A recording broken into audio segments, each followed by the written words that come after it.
Hi. To start with the recipe, first, let's chop 4 cloves of garlic. You can use a chopper for this, but if you don't have one, a sharp knife will do just fine. The key here is to get the garlic pieces nice and small so they can release all their flavor. Once chopped, set them aside for a moment. You'll know you've done it right when the garlic is finely minced and aromatic. Next, heat 2 tablespoons of oil and 2 tablespoons of butter in a pan over medium heat. Add the chopped garlic and fry it until it turns a beautiful golden brown. This should take about 2 to 3 minutes. Keep an eye on it because garlic can burn quickly. When you see that lovely golden color, it's time to remove it from the pan and set it aside.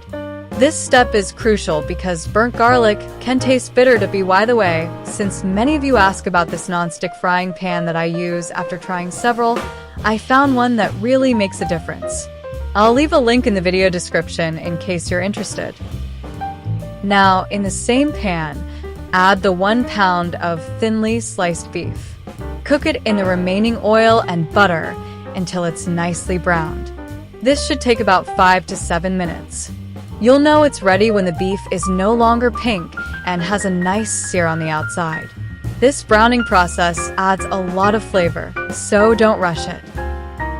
Once the beef is browned, it's time to season it. Add 2 tablespoons of soy sauce, 1 tablespoon of oyster sauce, 2 tablespoons of black pepper, 1 teaspoon of liquid seasoning, and 1 teaspoon of sugar. Stir everything together until the beef is well coated. Set it aside for now. The trick here is to let the beef absorb all those flavors, so give it a good mix. Moving on to the gravy, melt 2 tablespoons of butter in a separate pan. Once melted, mix in 1 tablespoon of flour. Cook this mixture for about 3 minutes, stirring constantly. You're looking for a smooth, paste-like consistency. This step is important because it forms the base of your gravy and you want it to be lump-free.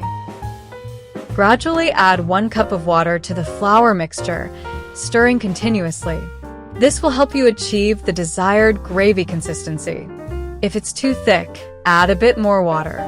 You're aiming for a smooth, pourable sauce. You'll know it's right when it coats the back of a spoon without being too runny. Add half a cup of sliced mushrooms and 1 beef bouillon cube to the gravy. Season with a bit more black pepper and a pinch of sugar.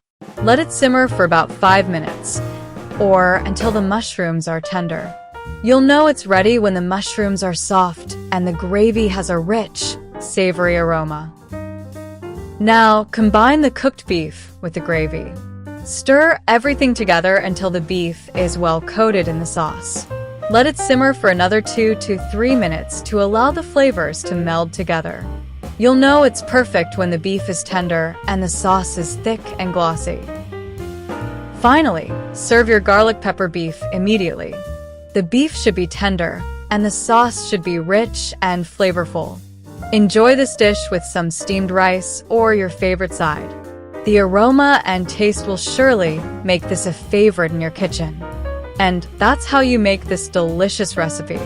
If you enjoyed it, don't forget to subscribe to the channel for more recipes like this one. Bye.